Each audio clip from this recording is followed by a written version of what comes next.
হাসান রাদিয়াল্লাহু তাআলা আনহু একটি হরিণের বাচ্চা নিয়ে খেলা করতেছিলেন।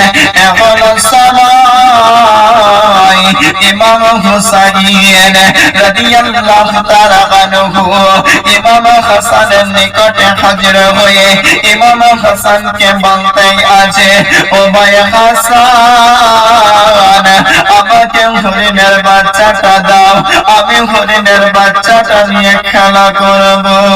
জোরে বলুন না সুবহানাল্লাহ। मेरा दरवाजा समाइने किराम इमाम हुसैन রাদিয়াল্লাহু তাআলা আনহু ইমাম হাসান কে বললে, ও ভাই হাসান, আমাকে হরিণের বাচ্চাটা দাও। এই কথা যখন বলার পরে ইমাম হাসান রাদিয়াল্লাহু তাআলা আনহু বলতে আছে, ও ভাই হুসাইন, আমি তোমাকে হরিণের বাচ্চাটা দেব না, তুমি হরিণের বাচ্চাটা নিয়ে নিবি। যখন ইমাম হাসান রাদিয়াল্লাহু তাআলা আনহু এই কথা বললেন, ইমাম হুসাইনের চোখ দিয়ে পানি ঝরতে আছে আর বলতে আছে, ও ভাই হাসান, আমাকে হরিণের বাচ্চাটা দাও, আমি হরিণের বাচ্চা নিয়ে খেলা করব, আমি হরিণের বাচ্চা নিয়ে খেলা করব। ও ভাই হাসান, আমি খেলা করার পরে আবার তোমাকে দিয়ে দিব। ইমাম হুসাইন যখন এই কথা বললেন, বলার পরে ইমাম হাসান রাদিয়াল্লাহু তাআলা আনহু বলতে আছেন, ও ভাই হুসাইন, আমি তোমাকে হরিণের বাচ্চাটা দেব না, তুমি হরিণের বাচ্চাটা নিয়ে নিবে। ইমাম হুসাইন রাদিয়াল্লাহু তাআলা আনহু কান্না করতে আছে। ইমাম হুসাইন বলতে আছে, ও ভাই হাসান, আমি হরিণের বাচ্চাটা নেব না, নেব না, আমি খেলা করে দিয়ে নেব। ইমাম হুসাইনকে ইমাম হাসান যখন এই কথা বললেন, ইমাম হুসাইন বললেন, ভাই, আমি তোমাকে খেলা করে আবার দিয়ে দিব। ইমাম হাসান রাদিয়াল্লাহু তাআলা আনহু ইমাম হুসাইনকে কোনো মতেই দিচ্ছেন না। ইমাম হুসাইন কান্না করতে আছে। ইমাম হুসাইন বলতে আছে, ও ভাই হাসান, তুমি হরিণের বাচ্চাটা পেলে কোথায় বলো। ইমাম হাসান রাদিয়াল্লাহু তাআলা আনহু বললে, ভাইজান, আমাকে নানা জান দিয়েছে। জোরে বলুন না সুবহানাল্লাহ। ইমাম হাসান ইমাম হুসাইনের নানা হচ্ছে যাকে বলে সারা বিশ্বে কুল হায়াতুন নবী, জিন্দা নবী, নবিয়া নবী, নূর নবী মুহাম্মদুর রাসূলুল্লাহ সাল্লাল্লাহু তাআলা আলাইহি ওয়াসাল্লাম। তিনি হচ্ছে ইমাম হাসান ইমাম হুসাইনের নানা। জোরে বলুন না সুবহানাল্লাহ। ইমাম হুসাইন রাদিয়াল্লাহু তাআলা আনহু ইমাম হাসানের নিকট থেকে আমার নবী মুস্তাফার নিকটে চলে গেলেন।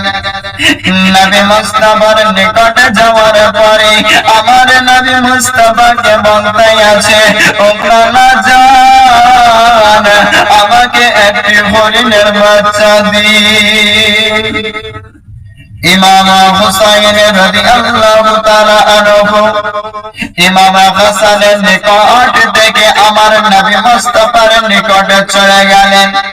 নবী মুস্তাফার নিকটে যাওয়ার পরে ইমাম হুসাইন আমার নবী মুস্তাফার কাছে হরিণের বাচ্চা যখন চাইলেন, ইমাম হুসাইনের চোখের দিকে তাকিয়ে আমার নবী মুস্তাফা সাল্লাল্লাহু তাআলা আলাইহি ওয়াসাল্লাম সালাম চোখ বন্ধ করে দিলেন। আমার নবী মুস্তাফা চোখ মুবারক যখন বন্ধ করে দিয়েছেন, চোখ মুবারকের কোনা দিয়ে পানি পড়তেই আছে। তার কারণ হচ্ছে ইমাম হুসাইন কান্না করতে আছে, ইমাম হুসাইন কান্না করতে আছে। ইমাম হুসাইন আবার বলতে আছে, ও নানা জান, আমাকে একটি হরিণের বাচ্চা দিন, আমি হরিণের বাচ্চা নিয়ে খেলা করব। ইমাম হুসাইন যখন ইমাম হাসানের কথা আমার নবী মুস্তাফার নিকটে পেশ করলেন, আমার নবী মুস্তাফার নিকটে বললেন নানা, ইমাম হাসান একটি হরিণের বাচ্চা নিয়ে খেলা করছে, সেই হরিণের বাচ্চাটি আমাকে দিলেন না নানা, আপনি আমাকে একটি হরিণের বাচ্চা দেন। জোরে বলুন না সুবহানাল্লাহ। আমার নবী মুস্তাফা সাল্লাল্লাহু তাআলা আলাইহি ওয়াসাল্লাম ইমাম হুসাইনের কথা শোনার পরে আমার নবী মুস্তাফা মনে মনে ভাবতে আছেন, আমাকে এক ব্যক্তি একটি হরিণের বাচ্চা দিয়েছিল, সেই হরিণের বাচ্চাটা ইমাম হাসানকে দিয়ে দিয়েছি, আর তো আমার কাছে হরিণের বাচ্চা নাই। এই সব বলে আমার নবী মুস্তাফা চিন্তায় চিন্তিত হয়ে আছে। আল্লাহর কি হুকুম হয়ে গেল, বন জঙ্গলের হরিণ আর হরিণের বাচ্চা দুই চোখ দিয়ে পানি ঝরাতে ঝরাতে আমার নবী মুস্তাফার নিকটে হাজির হয়ে আমার নবী মুস্তাফাকে সালাম জানিয়ে আমার নবী মুস্তাফাকে বলতে আছে, ইয়া রাসূলুল্লাহ, ইয়া হাবিবাল্লাহ, হুজুর গো, আমি আপনার কান্না সহ্য করতে পারছি না। ইয়া রাসূলুল্লাহ, আমি হরিণ আমার বাচ্চার কান্নার আওয়াজ সহ্য করে নেব।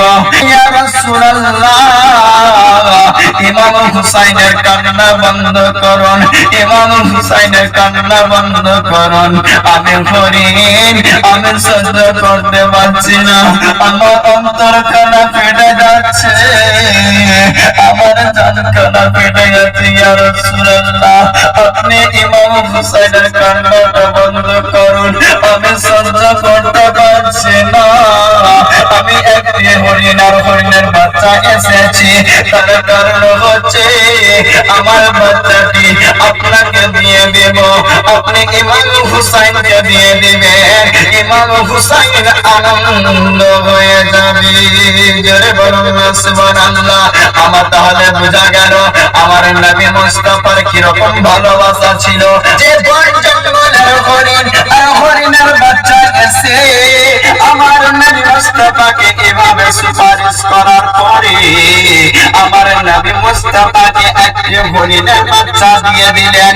সেই নবী মুস্তাফা উম্মতের দরদিনী নবী, সেই হরিণের বাচ্চাটা নেওয়ার পরে ইমাম হুসাইনকে দিয়ে দিলেন। জোরে বলুন না সুবহানাল্লাহ।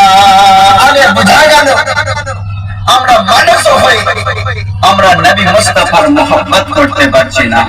একটি বন জঙ্গলের হরিণ হয়ে আমার নবী মুস্তাফার সঙ্গে কিরকম মহব্বত রেখেছিলেন। জোরে বলুন না সুবহানাল্লাহ। হে বিশ্বের মুসলমান, যে যার সঙ্গে মহব্বত করবে কাল কিয়ামতের মাঠে হাসরের প্রান্তরে তার সঙ্গে তার হিসাব হবে। আপনি যদি সুদখোরের সঙ্গে মহব্বত করুন, কাল কিয়ামতের মাঠে হাসরের প্রান্তরে সেই সুদখোরের সঙ্গে আপনার হিসাব হবে।